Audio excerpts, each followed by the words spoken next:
kapatid mo ko, Colleen. Hindi, Jessica. Ayokong maging kapatid ka.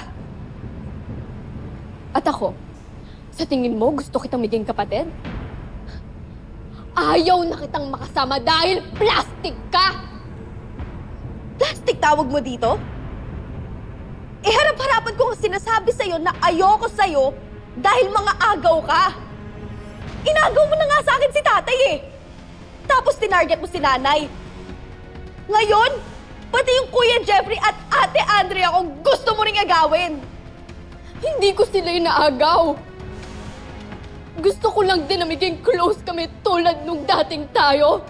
Kung gaano tayo ka-close, Colleen. You're just too jealous, Colleen. And insecure ka! Hindi ako insecure sa'yo. Yes, you are!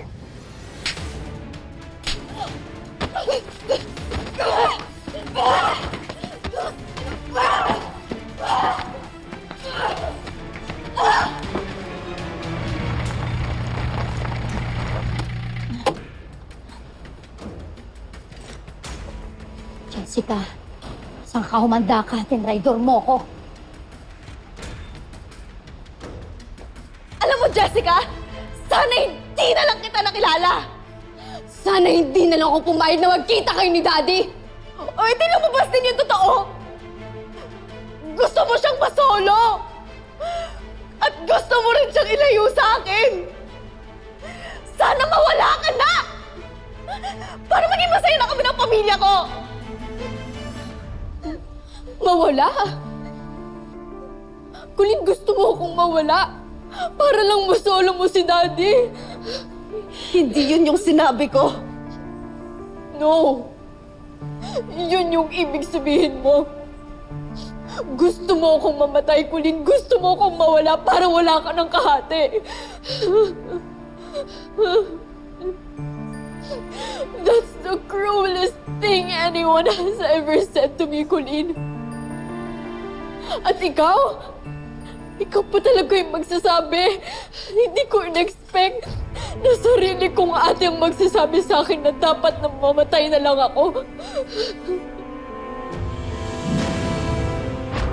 Hello there, Miss Spellman, Colleen. Jessica, can you please tell Tatay na I'm always thinking of him and I'm always praying for him. Of course. Ate Colleen, Jessica. Tay, Bunso?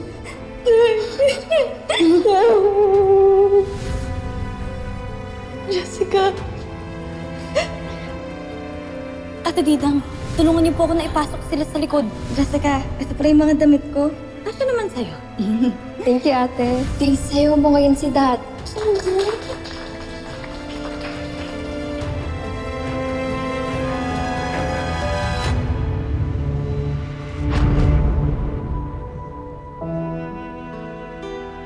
Jessica. Jessica, I'm sorry. Jessica, please, I'm sorry. I'm sorry. Hindi yun yung ibig ko sabihin, Jessica, please. I promise, hindi yun yung ibig ko sabihin, Jessica. I'm so sorry, please. Please, Jessica, please. Sa biyahe nga ako, parang okay na si tatay, ang daldal. Si Nino nga, pinapatahimik na eh. Eh, baka kasi na-excite makita tayong lahat. Lumakas siyang bigla kasi nakatakas na siya sa poon ng mga impakta. Please, Jessica. Jessica, please. Jessica. Hay!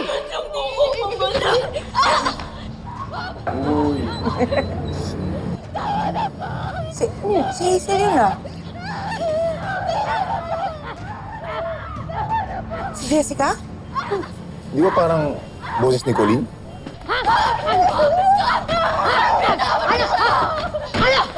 Hindi! Pigilan!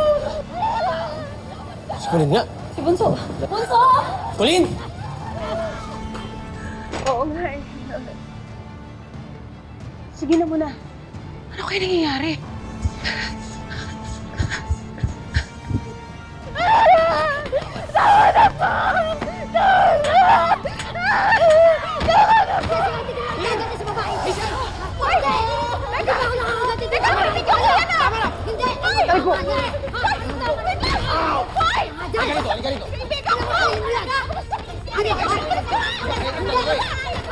Bakit nagkakagulo na naman kayong dalawa? Magkaayos na kasi kayo!